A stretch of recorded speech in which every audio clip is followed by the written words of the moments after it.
There are times I know it can be hard to get up and go. You can always count on those beside you.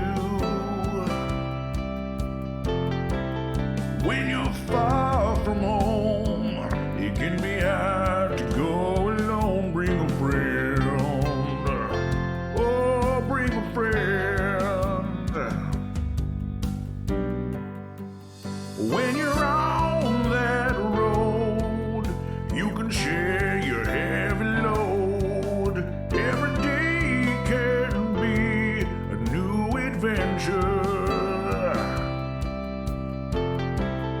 When you're far from home, it can be scary to go alone. Bring a friend.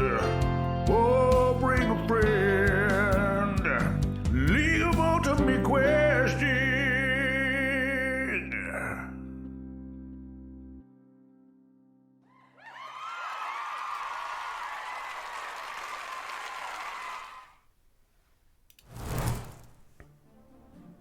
Welcome back, LUQties.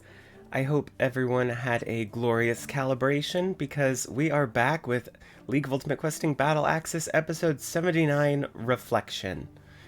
I'm actually not sure if any of y'all are in chat because normally someone comes in and says hi during the intro, but it is okay if you're a little late coming in today. I understand. I expect it'll be a little slow this week. Because of that, and I'm a little tired because we just drove back today from the coast where we were staying for the holidays. I think I'm going to skip on Mad Libs this week, but hopefully we can do some next week. Otherwise, same usual. Hey, Gio, it's good to see ya. I'm just going to let everyone filter in for the first few minutes, and right around 5 after, I'm going to start the episode.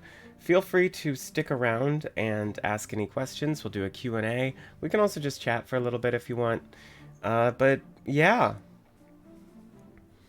very happy to talk about this one since I'm still the DM.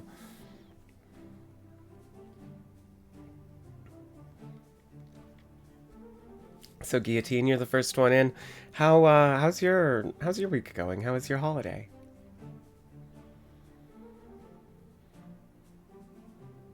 This is definitely like that weird in-between week, like before New Year's and after, like other holidays.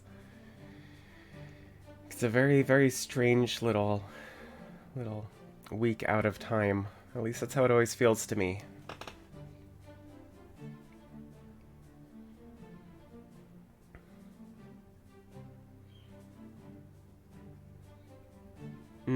Yeah, I saw your posting in the Discord. Yeah, I'm really sorry about that. Mine was very laid back. Our family on that side that got together kind of agreed to go and stay together for a few days and not exchange gifts. So so it was really nice. Like some of us put together a puzzle. Like I read a lot of comics. Just kind of relaxed because the weather was really bad. It was like snowing and icy before we left and kind of as we were leaving, and then it was just kind of pouring rain the last couple days, and it still is. But it was lovely. I do like indoor holidays. We made hot chocolate and things like that. It was nice. And I see that the text is back to the normal size, so I'll have to thank Law for that. Because yeah, the more I looked at it, the more I could not figure out how to adjust it. So, because I think it has to be on like the widget end and not the OBS end. So I'm very happy that he remembered to do that for me. Anyhow, we are less than a minute away. So, Guillotine, happy holidays, and I hope you enjoy this episode. I'll of course be in the chat while it's playing.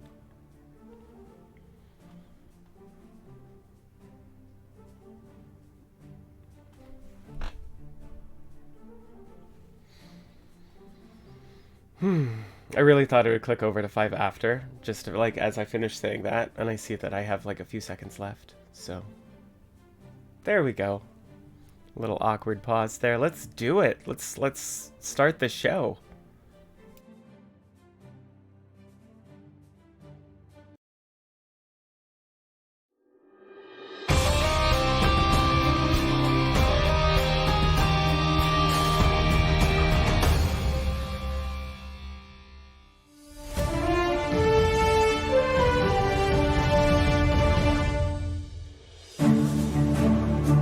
It's a cold day on Zenith. Well, it is for me. I got another one of those weird extraplanar plagues, what gives me the husky voice. Oh, you mean the snow? Oh yeah, it's calibration. They shut down all the climate subsystems, which means fizzy snow everywhere, what tastes like electric marshmallows. Dirk, I understand that cheerful insouciance is the only thing keeping your brittle form intact. But surely you can understand that the loss of Pentecost, nay Penelope Farthing, is a tragedy to be grieved. Is Rusty gonna cry? Well, there.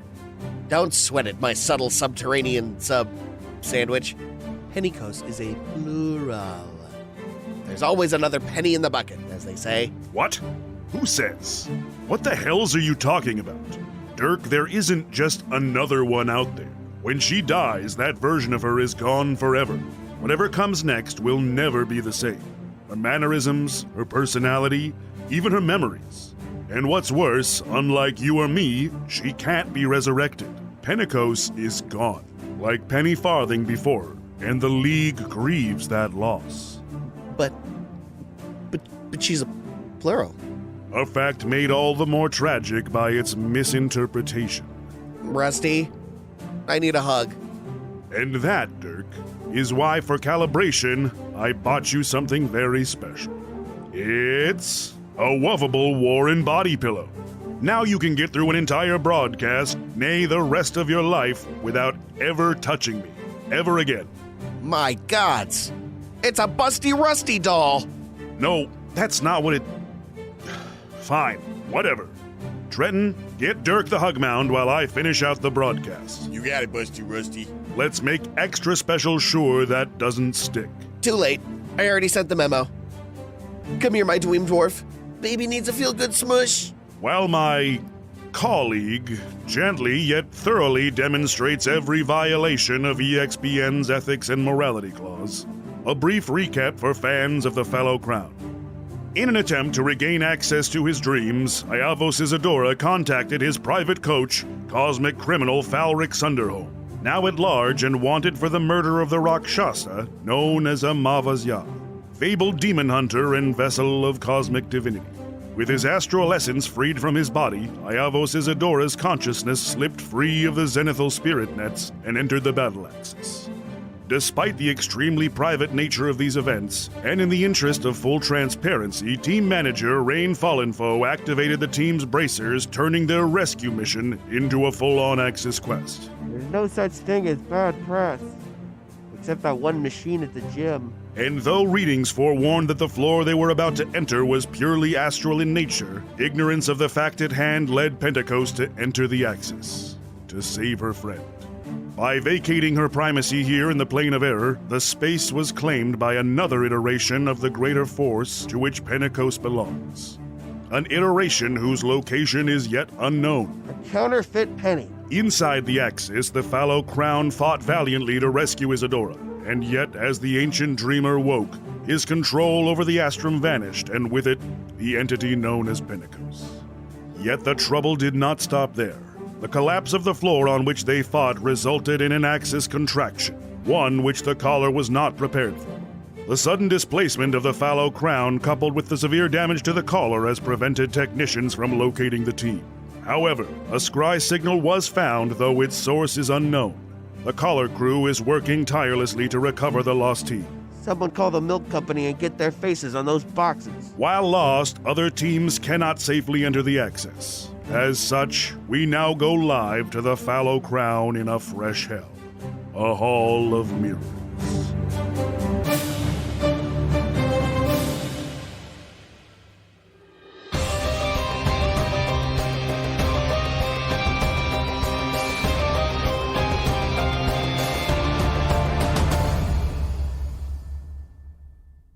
You are surrounded by a darkness so thick, so almost viscous, that not even dark vision can penetrate it.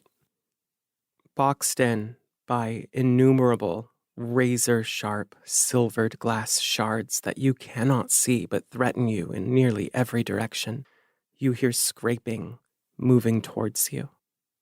No surprises, Gaspar is the first to react. Was the darkness sudden, or was it creeping?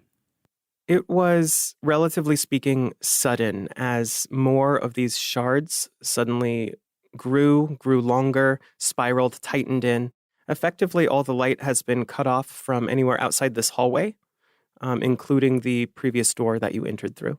Are we in like magic darkness, or can we still see the light sources that we have with us, like our bracers that are blinking? It is not magical darkness, but the blinking of your bracers, while you can see them, is not bright enough to qualify as dim light. Fair.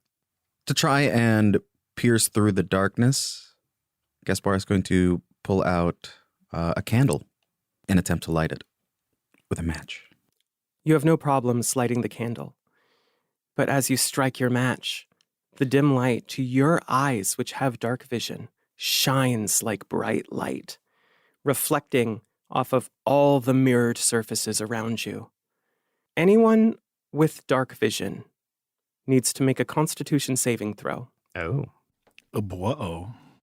Apparently, Ghost Iavos has dark vision. 17 for Iavghost. 19. 17 for Hal. Wusha doesn't have dark vision.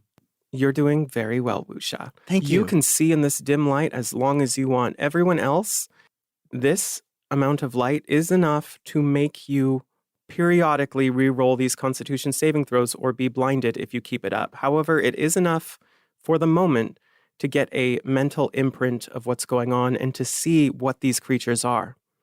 What you see before you are skeletons. Old, worn-down bones, rich and brown, untouched by the sun. From inside and upon them sprout the same razor shards, and as gnarled digits reach for you, the myriad of blades nested between them threaten to peel your flesh like an apple. Do you do anything else, Gaspar? I will open up rationality and draw it as a crossbow. But that, I believe, is the end of my turn. That is going to make it Iavos' turn. It's time for Ghost Boy.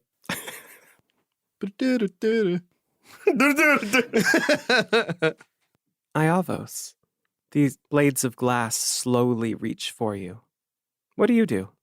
Trying to mitigate the horrible bright light that is very easily going to blind the now dark-sighted Iavos, I'm going to, for a moment, dip my vision into the ethereal realm and focus on my ethereal sight to see if it can make out these foes.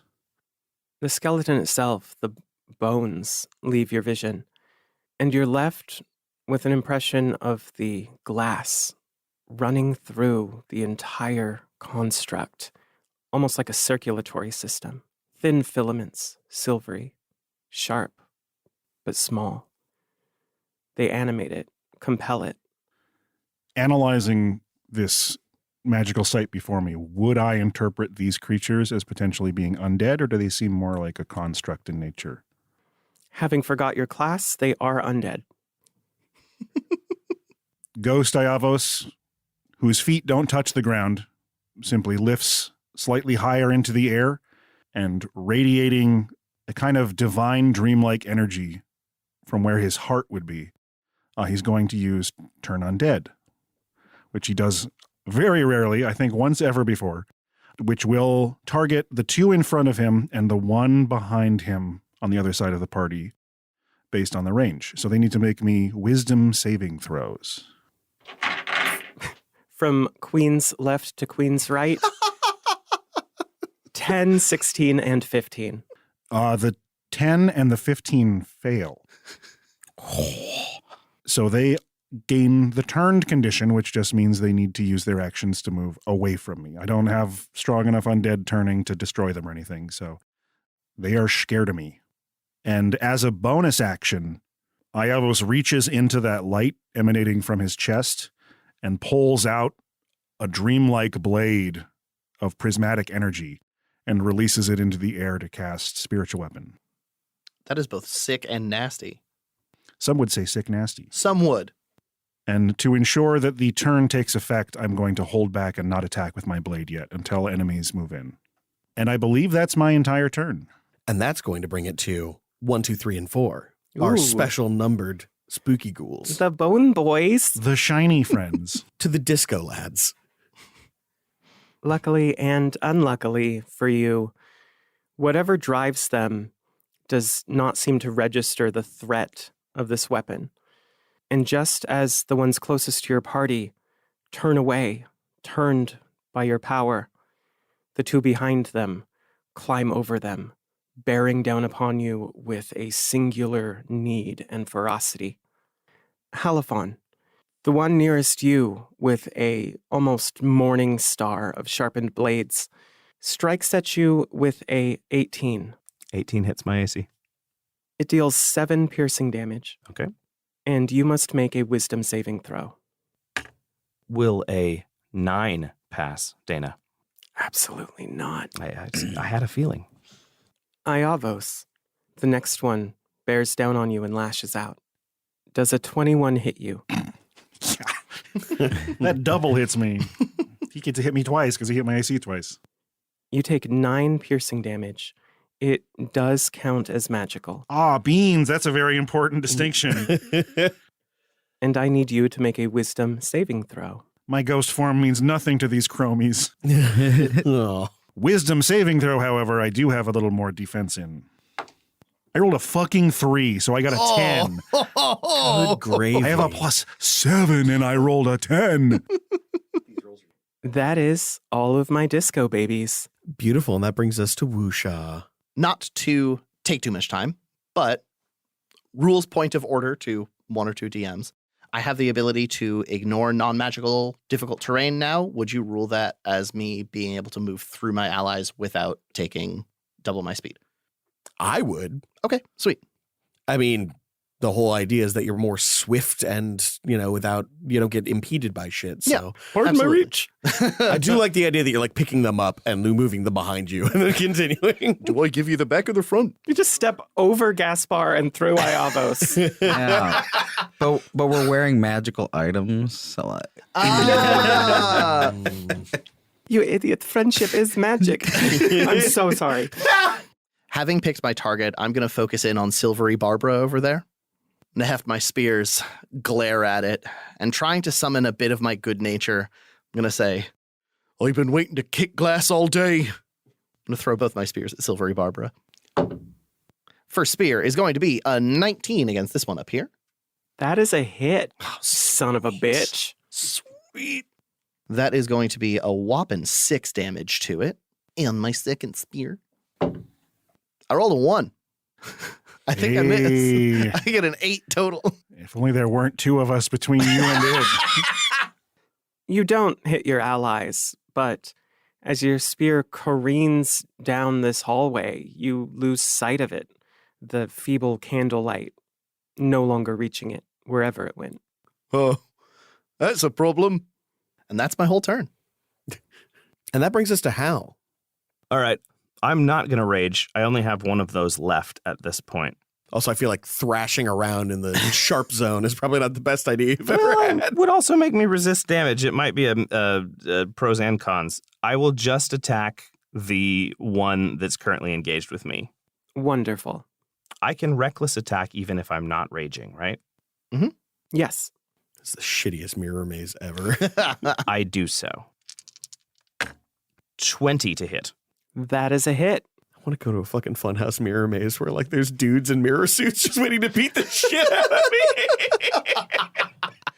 And you can cut yourself on the walls. That's what I want to see in fun houses. OSHA violations. There you go. With the chivalric edge, I deal 7 points of slashing damage and 3 radiant to the skeleton. Duly noted. And I have just realized, as a 5th level paladin, I now have the extra attack ability. Ooh. And I would like to make a second strike. Absolutely. Still reckless. That is more than 20, so that should hit again. That is a hit. An additional 2, 6. 6 slashing, 4 radiant. And with that, I believe I conclude Hal's turn. Your sword bears down on the assailant, crushing it beneath the blade. It still comes for you, but you see pieces of bone falling from it. The quick flashes of radiant energy cast light down the hallway, bouncing from shard to shard, though having no significant effect. With the light, Wushaw's going to point down the hallway and say, "There's my spear." And there it is. Oh. But it is not your turn. We're back to the top. With Gaspar. Gaspar is going to load his crossbow, take his time, and aim it at Iavos' back. Waits for him to hover just slightly over to the right, and then fire a crossbow bolt at the skeleton. Are you still holding the candle? It is down on the ground. Would you like me to make a Constitution saving throw for blindness? I would. Yeah. This could suck. One time you don't have a bat head. 17. That is still very good, unfortunately. Decent con. You got old eyes. So I do fire. Yes. Yes, okay, cool. So I didn't state it, but that was me taking the aim action by not moving, or aim bonus action. Okay. So I shoot, and that is a critical hit.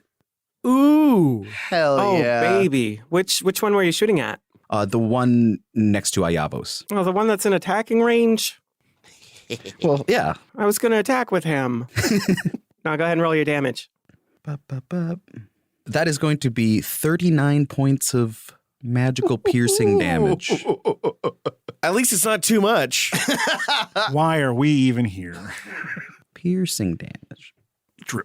The aged bones, old and brittle, don't hold up to your well-placed bolt, which cracks open its spine and sends hairline fractures throughout the rest of it. Soon it falls apart, crumbles to dust, just a pile of forgotten bones and glass, like the rest of this dungeon. Gaspar, how many years bad luck is that? Gaspar seems to be somewhat in a daydreaming state. He doesn't respond to Wusha as quickly as he should. As the bones fall into a pile and the glass clatters, there is a magnetic pull. I'm going to use my reaction to use my new feature, Trinkets of the Dead. Tell me all about this juice. I need to know everything. Perhaps influenced by his trip into the dream state and Iavos' mind, the fragments of whatever soul inhabited the skeleton is appetizing. So, tokens of the departed, misnamed it that one time, and it makes me a little trinket of the dead. Yeah. As a reaction, when something dies within 30 feet of me, I can open up a free hand and cause a tiny trinket to appear. It is a soul trinket. I can do several things with it. Would you like to know all of them? No, I'd like to be surprised. But Okay. that's incredibly fascinating. Yeah, I like this. So what trinket appears in my hand? Sorry to spring that on you. Yeah, should it be tiny? It's an 8-track. A tiny trinket Shut the fuck up. relating to its soul. It's just an 8-track of the Bee Gees. It's a single So can you roller create a skate whole wheel. backstory for the skeleton Oh, yeah, and then no, give me I a very important I already have. Okay. It's just its miniature. The trinket manifests as a tiny porcelain jar painted in blue floral patterns. It fits neatly in the palm of your hand. You don't know what would even fit in this kind of curio, but you can't help but wonder what meaning this once held for another person long ago. After the brief delay, clutching the trinket in his gloved hand, Gaspar will just lazily say, "None. It was already broken." That is going to make it Iavos' turn. Since the shiny skeleton in front of Iavos has been obliterated by Gaspar's shot, Iavos is going to gesture his hand, and the blade comes soaring over the heads of his allies and comes down at a 90-degree angle, trying to pierce the skeleton in front of Halifon. Excellent. Go ahead and roll it. God bless America. Why do I even bother rolling as Iavos? That is another 10. A 10 does not hit this boy, even as scared as he is. What a wasted bonus action. Well, my blade is on that side of the hallway now. And getting frustrated at his lack of control over this strange spectral form, Iavos decides to rely on a more tried and true method. And looking through the ethereal realm, through the souls of his allies, he targets that same skeleton. And with a gesture of his finger, he casts a reliable magic missile. But these beams of light shoot outward and ricochet off the mirrors back and forth through his allies so as to not strike them on its course. I like it. So cool. Just a good old classic first level magic missile. Mm. Yeah, that's a little better. 13 force damage. To the skeleton that you were targeting previously? Yeah, the one that is currently up in Hal's grill. And I say, keeping with the disco theme, abacadabra. Your laser light show is successful as you hear the singeing of bone. I believe it is their turn. It is. How long are they turned for? 1 minute. Oh, damn. Okay. 2 skeletons still turned, still running. The only one left to make attacks is the one attacking Halifon Orison Jr.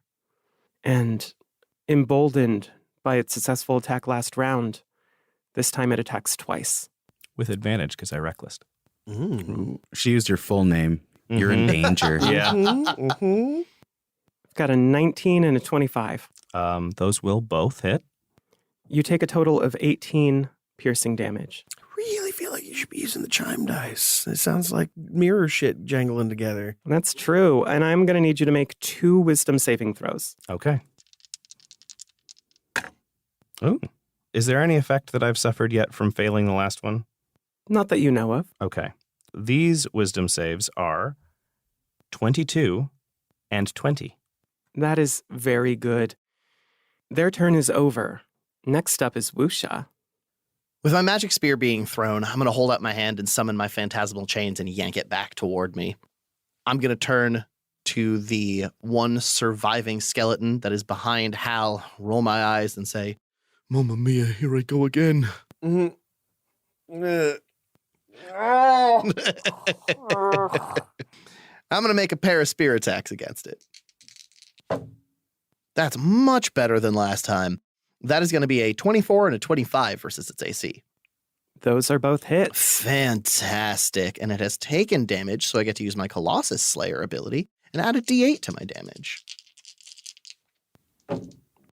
And just because I can use it, and I might as well, with my new Piercer feature, I can reroll one of my damage die once per turn on a piercing damage attack. Mm-hmm.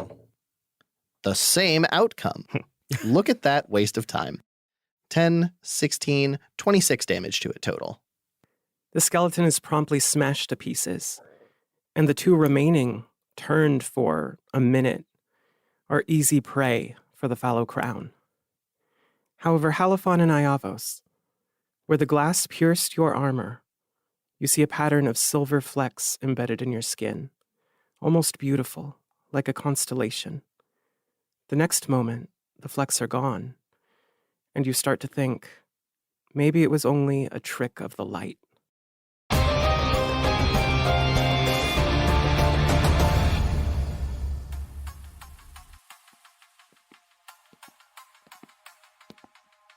Dirk, as delighted as I am that you're enjoying the new Scrypod 4 the company gave you for calibration, could you maybe listen to your mindless wobbling nonsense music at a reasonable volume? The vast vacancy of your skull makes for quite a powerful resonator. What? I said turn your music down. Take out your headphones. I can't hear you. I'm wearing headphones. I don't know how we'll ever bridge this lack of communication. Is this forever? Give me that. Please keep your awful music at a lower volume, Dirk.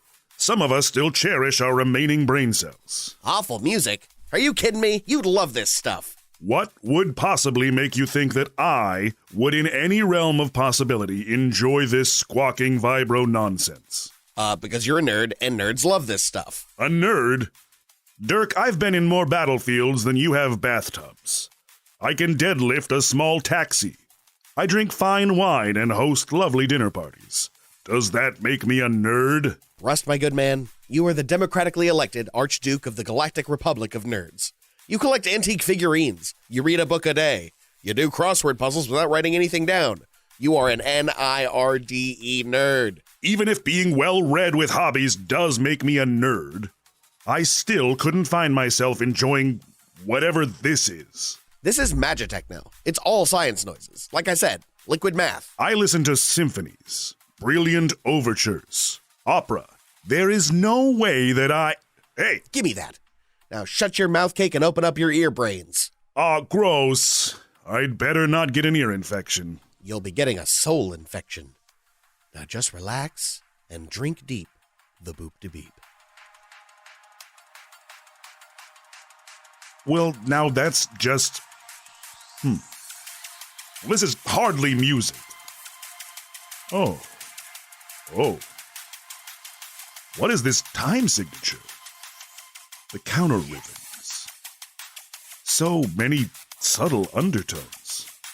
The percussion is so aggressive and alive. What in all the hells? Dirk, what is this? I told ya, Magitech now. Nerd music. I never in all my days. Right? The band's called, Liquid Math. I guess that's where I got it.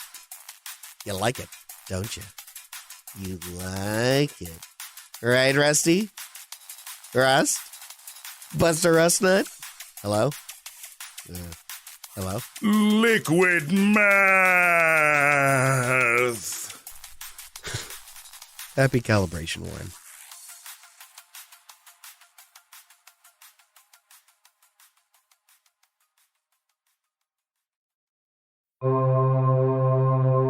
We're about to witness a planar phenomenon, a keyhole between worlds that only marketing can penetrate. Join me as we glimpse into the Adverse.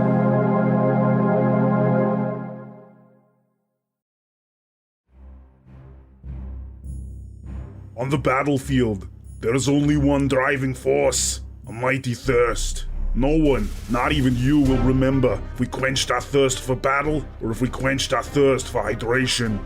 I do not drink of the water. I haven't the tongue for it. Only one thing is best in life. Crush your tea leaves, see them steeping before you, and taste the fermentation of the culture. Kombucha, a probiotic with barbaric flavor.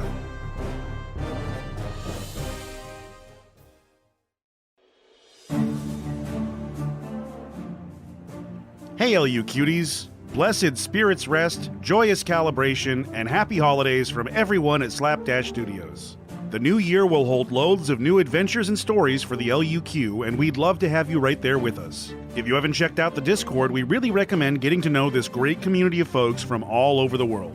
They fill our days with joy. If you haven't gotten all the killer rewards on our Patreon, now may be the time. I'm talking monster stat blocks from your favorite past LUQ encounters, homemade digital maps you can print out and use at home or use in online games, magic items from the show, class builds, and so much more.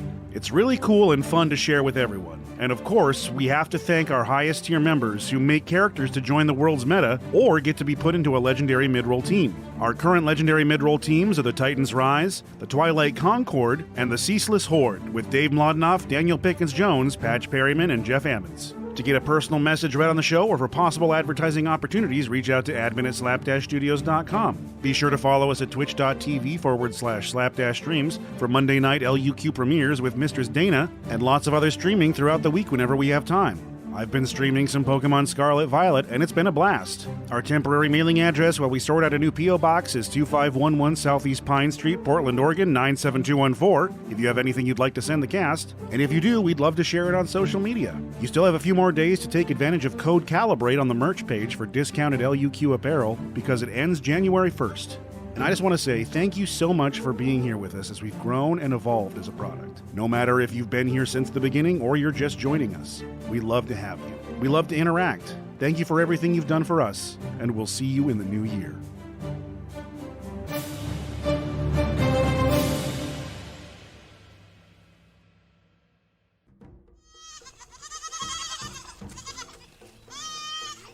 Bustin' far, stranger. Welcome to Fnarbwell. This is my farm. Today we celebrate the winter holiday of Wimblenard, and we couldn't be happier to have you here as our guest. Isn't that right, family? Over here, the youngins are carving their effigies a bone to leave for the great Fruchtenbalg, the three-headed wolf llama that judges the scent of our sins from the center of the earth as we toil through the year, then crawls out of the shadows on the eve of Wimblenard to knit the children new winter blankets from its back hair, using its spider spinnerets. Hope you kids are ready for new blankets, eh? Shrugginsla, I am delighted. Over here, my bride wife leads the ritual that will both prepare our Wimblenard dinner and bring forth the blessings of Krampenschwinger, the celestial pastry baked by the summer sun that will crush us if we fail to toil. My Mjorma is resting by the fire as she has spent the last 3 days naked and frozen in the woods, both summoning and hunting down the Dugensaber, the beast that she killed barehanded and that is tonight's dinner. Thanks again, Mjorma. No problem. So stick around and join us for Wimblenard celebration.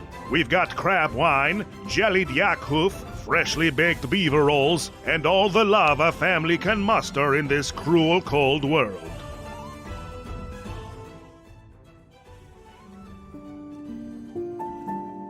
Family is everything. Tradition is sometimes forever. Make sure yours is cared for when the sky pastry falls. Water Lake United Insurance. You can't afford not to.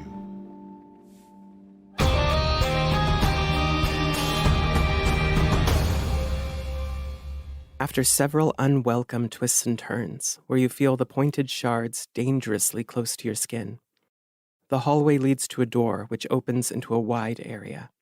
Grooves in the limestone floor reveal that this was perhaps a kind of chapel, although any furniture has long been reduced to dust. The silvery shards, here almost as long as Zillos, are more spread out. An identical doorway on the opposite side of the room has collapsed, making this another dead end. One of the walls in between is so densely covered with flattened shards that it is like a mirror spanning the entire length of the room. The faces of your reflections openly bear their emotions, the exhaustion and frustration that you have yet to voice. Yavos, you know about any mirror gods? Let me think for a moment. Do you want to roll religion? I would be delighted to roll you a religion check, assuming my dice don't just jump out of the tray and fucking stab me in the eyeballs. Treacherous bastards. That is my third 3 in a fucking row. Jesus Christ. What happened to my trip rolls? That's blessed. 3 threes. So that is a 13, I believe. 13 is a perfectly decent roll.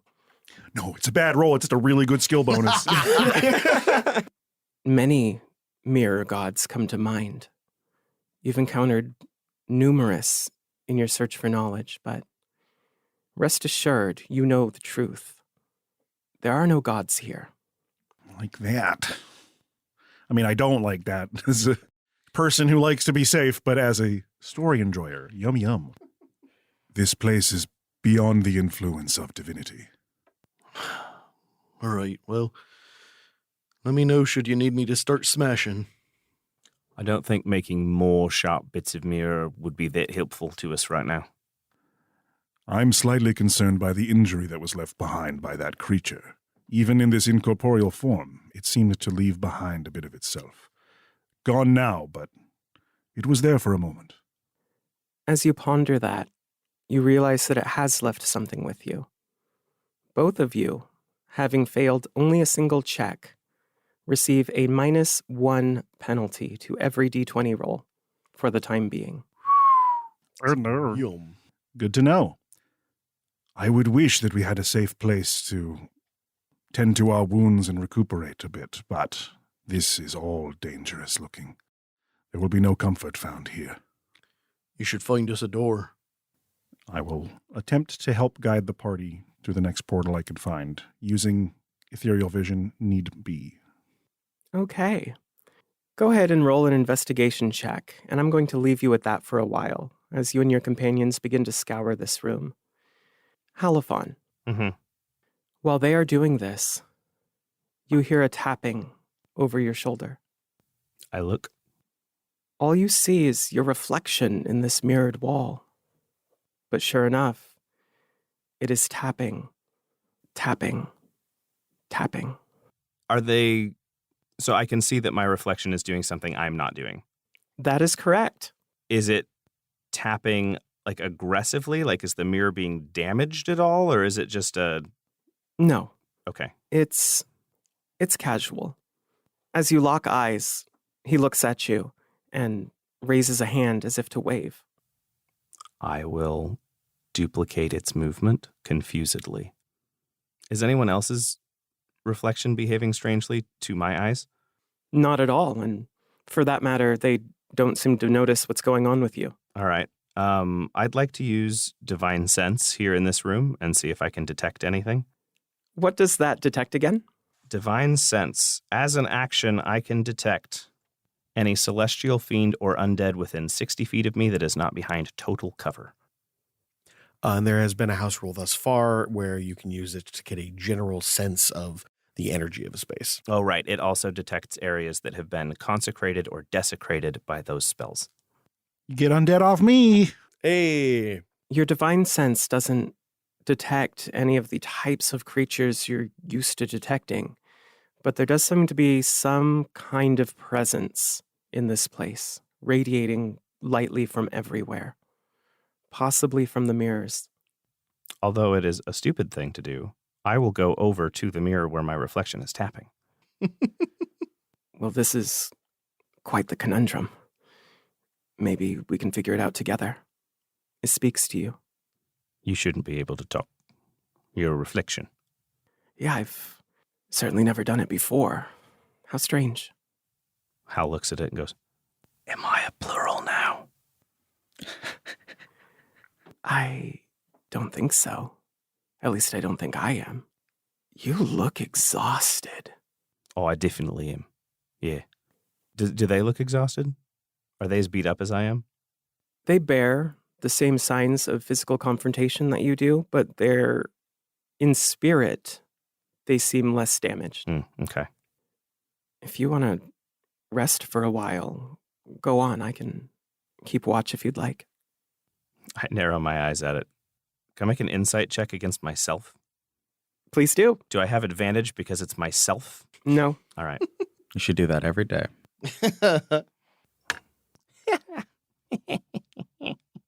It's an Iavos roll. I roll a 3 plus 3 for 6 minus 1 for 5. Your reflection seems inscrutable to you. And then you find yourself rounding around in your Halophon logic on, well, if who knows myself better than me? Would I do this? Would I lie to myself? Well, I guess we all lie to ourselves in some ways, but you're not sure what to infer from what he's telling you. But for what it's worth, he doesn't seem nefarious. Sounds good. You do that. And I walk back to the group. Right. I think we can take a rest in here. My reflection's going to keep watch. Your what now? My reflection. I point at my reflection. Iavos stops looking for doors and turns and says, "Excuse me, do you care to explain that line of thinking?" As all the rest of you turn around, Halophon, you see your reflection on the other end of the room, waving to everyone. Everyone else, you see Halophon's reflection where it presumably should be. Now, I know I've taken a few blows to the head, but, you feeling all right there, Al? To be completely honest, no. I'm still pretty naked, but I had a nice little chat with myself over there, and he said he'd keep watch, and I see no reason not to trust him if he's me. Put a shirt on. What? You're naked. No, naked. Oh! Right. Well, Gasper, you got a thought on this? Every fiber of my being is saying that this is a trap. I fear it's one of two things. The first being that through all of the trials and traumatic experiences Hal has been through since entering the Axis, he is starting to hallucinate out of exhaustion and blood loss. The second being that there is some sinister magical force here that is using his reflection to try to get into his own head, which is a unguarded door. So that's the way through then. I don't think so. Halifon, your reflection rejoins you and says, well, if I can't convince you, I understand. You don't need to rest if you don't want to, but maybe I can help you get out of here. By all means, lead the way. I have an idea. That's a dangerous profession. Fill me in. He is indeed talking to himself. For the other players and the audience's benefit, are they hearing one or both halves of this conversation? There's no way for Halifon to know this, but they are very much only hearing one side of the conversation. Okay. I knew it. It's mirror madness. Okay, now I'm thinking this is just Halifon's body trying to tell him to rest. Either way, it is an ominous turn of events. And as tempting as it might be to seek guidance from yourself, I would suggest not listening to anything manifest in this place. Everything we found is corrupt and chaotic. Don't listen to them. Listen to my words. Look into this mirror. Picture it in your mind. Look at how everything's oriented on this side of it. Do you understand, Halifon? I'll help you. Go on. Picture it. I want you to make a wisdom check with advantage. Okay. You can add a +1. +1, -1? Yes. Okay. That's easy math. With advantage? Yes, please, because your reflection is helping you. Adding my wisdom bonus? Not my saving throw? That is unfortunately correct. How's a 2? You're shitting me. Well, I rolled a 1 and a 3, and my wisdom bonus is -1. So, how's a 2? Blood begins to trickle from your nose. Stay with me, Halifon. We need to try again. Concentrate. Can we try again? Please do. All right, I have good news. I've more than doubled my previous roll. Oh my God. How's a 6? It's all because this reflection is saying, like, the worst things to say to Hal. Do you understand? And concentrate. You cannot hear what he's been hearing or see what he's been seeing. Because in fact, the only reflection of Halifon you currently see is the one in his own pool of blood.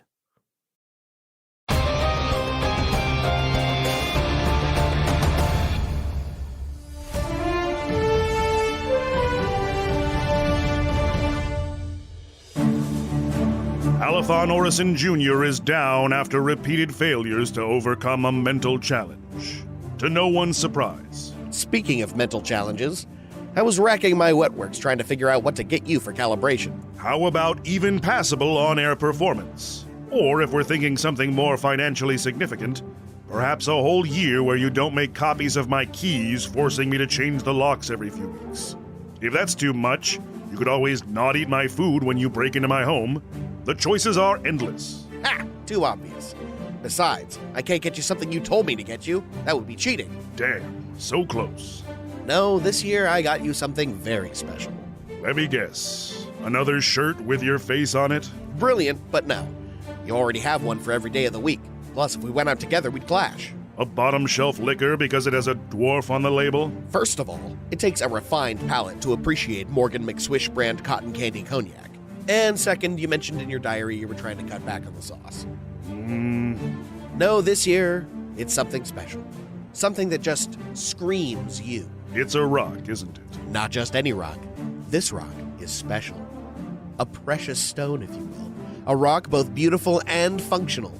This rock, Rusty, will rock your world. Behold!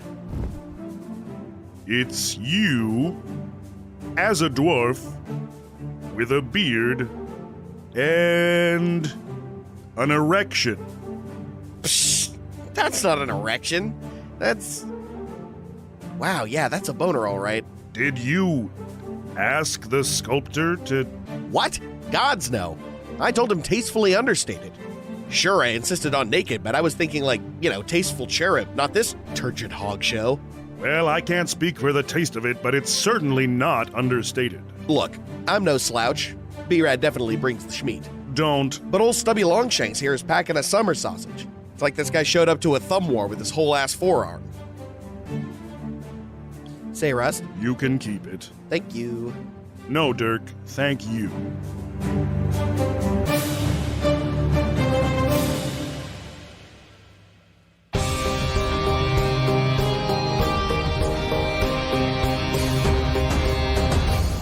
Fucking jeez 'em. Get a bucket and a mop. Yeah, that roll with advantage was a 5 and a 7. That's brutal, dude. That's fucking rough. Yeah, that was a lot of awful rolling. And I'm savage. Look, I know introspection and listening to yourself is important, but I don't think it fits into a dungeon environment. I'm going to level with you guys. There's a giant pile of dim sum sitting in the kitchen right now, and I want to go through this as fast as possible. Slimy So meat let's go pots. through some highlights, starting with Angelo. Ooh, I like the reverse dark vision benefit. Just the closing of the room with a bunch of mirrors, knowing that somebody is going to cast light, and then having it just reverse Uno card. yeah, I really thought Yeah. someone was going to drop some bright light. And yeah, my thought was that, we're kind of closed in. I'll just not use a torch because it's going to make a bunch of smoke. So I'll just light a candle, which I do have in my Oh. pack. So I was like, yeah, just a candle. Smart. I absolutely Lucky. would have made bright light, but I was dead last in the initiative order, and by the time I came up, it was clear that was a bad idea. Mhm, mhm. I'm going to have to give my highlight to Dana and Michael for deep HAL analysis. Deep HAL analysis. Analysis? Analysis? I'm excited to eat this dim sum and think about how to not let Michael's bad rolls derail my adventure. Yeah. Incredible. I'm ready to get deeper into this halitosis. Michael? My head is as empty as my As your character? as my character. I'm very in character right now. I actually no. I do like the animate reflection in the mirror trope, and it's great that it happened to Hal, who absolutely would know that it's a trope, but would probably still interact with it because he's Hal. You gotta. Got him. Yeah. Well, and keep in mind, one of the important stats in the league is doing what is expected. Right. You gotta do it. Yep. Mm-hmm. So yeah, I'm excited. I'm excited to find out. I'm actually excited to find out if this reflection is actually trying to harm me or if they're actually trying to help me, because I have no idea right now. I'm going to go with Law's Turn Undead, just because that encounter was poised to go over the time I allotted for it. If he didn't do that. Yeah, that was probably So play of the thank game you. for sure. Play of the game. It's a rarely used ability because it can fuck with a DM pretty bad. But in this case, it worked out.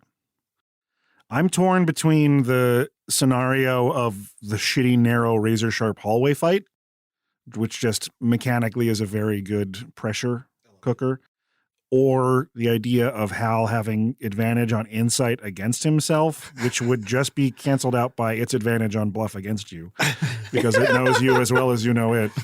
I want to find out what this... The reason it's confusing is because you don't trust a reflection telling you to rest in a room full of knives. But also, mechanically, this seems like a place where the DM would want us to have some time to rest. And I'm like, are they trying to let that? So I'm very excited to see how it unfolds. My favorite moment is the actual fucking minis. These look amazing. They're so cool. Beautifully painted. Thank So you. chromy. They're very chromy. Shiny and chrome. We're going to try and get into the habit of posting more of our stuff. I think we might need to create a new Discord channel where we can be like, here's some picture highlights of what happened at this last Or recording. just bonus content to keep people on the Patreon. Could be a bonus content for the Patreon. But thank you guys again for listening. I want to eat some fucking dim sum, so thank you, Ham, for samming. Thank you. It's got the hunger. Leave that in. Leave Sam it. Hamwich. Thank you for Ham, Sam. The Schredinger. Headiger the Hamburglar. Thank you, Sam, so much for editing this. And thank you, Dana, for doing this amazing job of creating these minis. Hell yeah. But until next time, we wish you luck.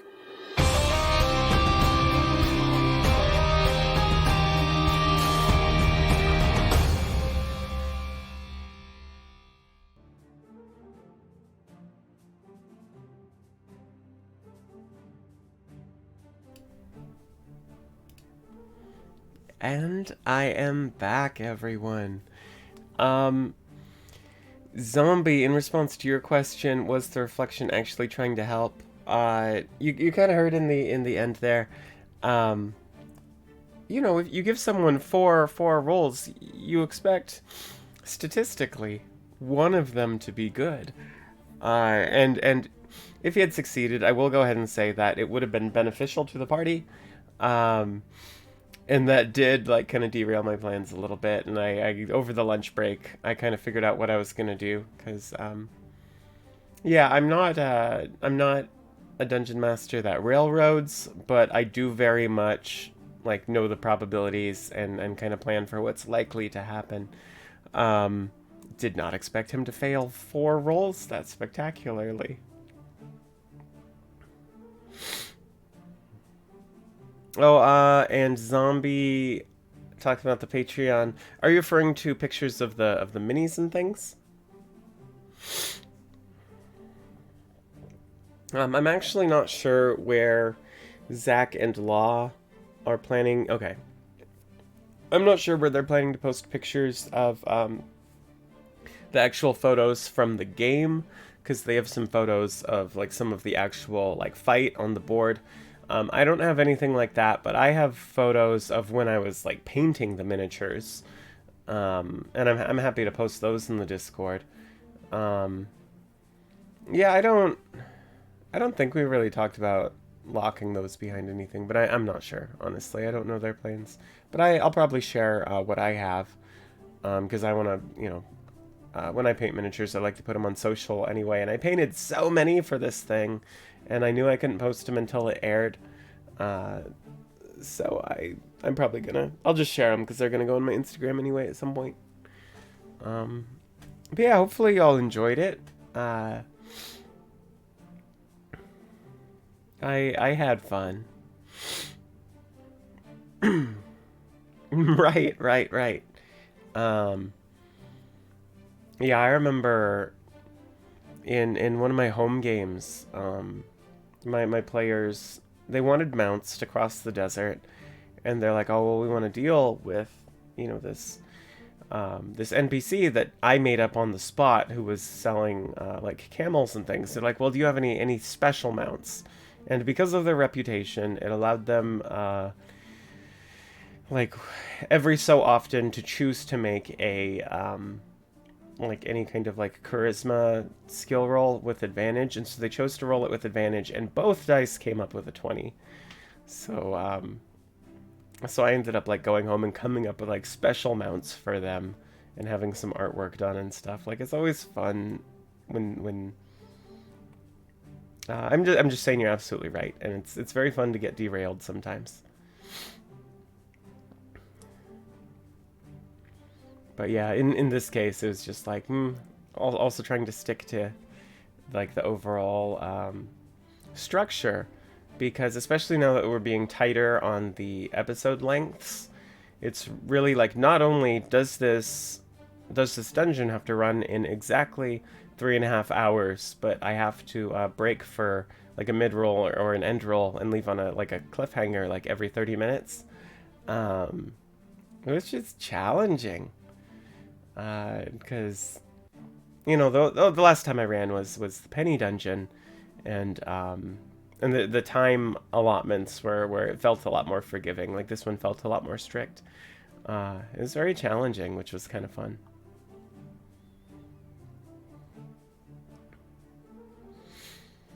But yeah, any other questions?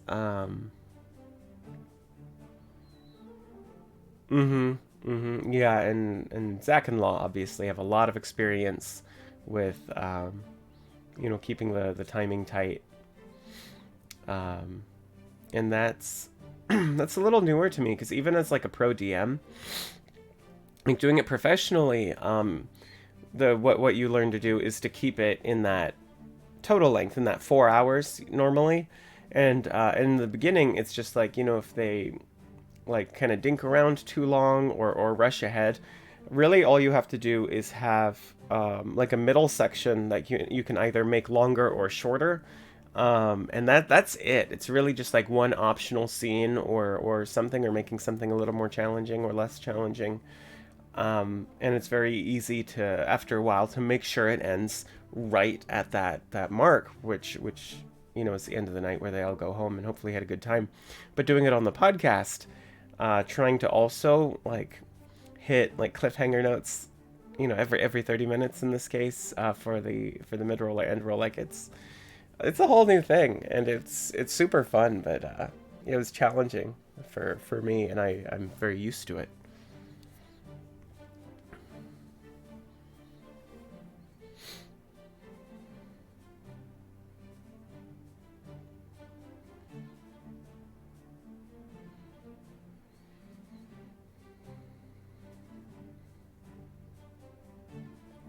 But yeah, and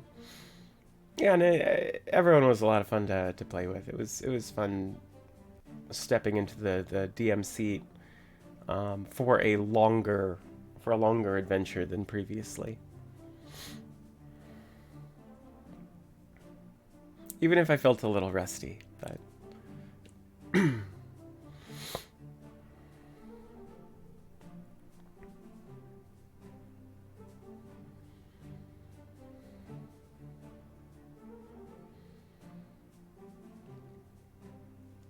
well, that is pretty much season 3. Dana DM confirmed. I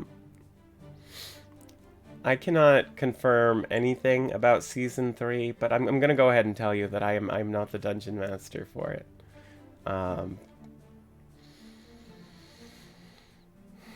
Not that anything's terribly official, but I even if that were offered, I don't think I could do that for a whole season. I think at most I would like maybe do like a more of a shorter run, that's a little longer than a one shot, like a Exandria Unlimited kind of length, not like a full season length, but yeah, no conspiracy theories. It's been not a thing, but yeah, I mean, and I would consider it if I wasn't doing TPK, but that's also essentially what I'm doing at TPK. It'd be very hard to do both.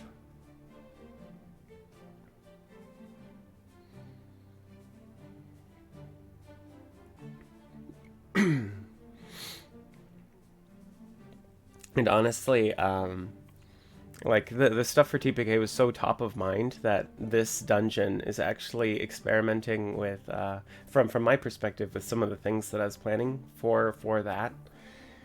Just in the like kind of the atmosphere of this dungeon. It's an area that's already been destroyed. It's already been overrun. And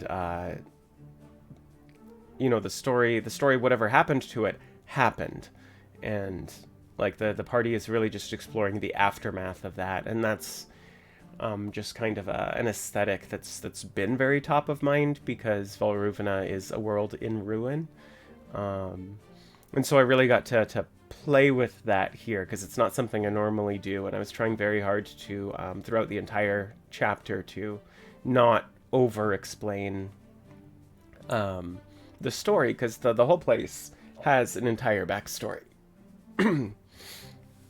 like I said with that skeleton, like I know all the denizens of this castle and what it once was, and that was however many hundreds, perhaps even 1,000 years ago. And I just wanted to see kind of how it read as a story if I didn't over explain it. And so that's it, because I know I tend to over explain things, like as a neurodivergent person. But yeah, more Danas would be a lot. It wouldn't be bad, but it'd be very like Dana definitely oscillates on being very productive and then being burned out. Right now I'm in a burnout period, but But if you had a bunch of productive Danas, you would get a lot done.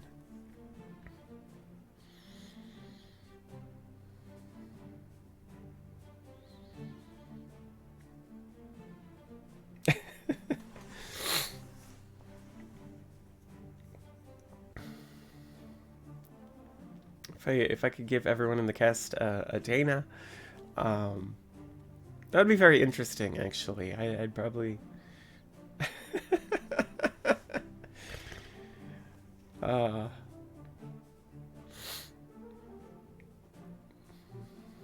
could give him like a temporary Dana, like a Mr. Meeseeks version of Dana for sure. I think that would be a very good gift. And thank you, Gio. Thank you.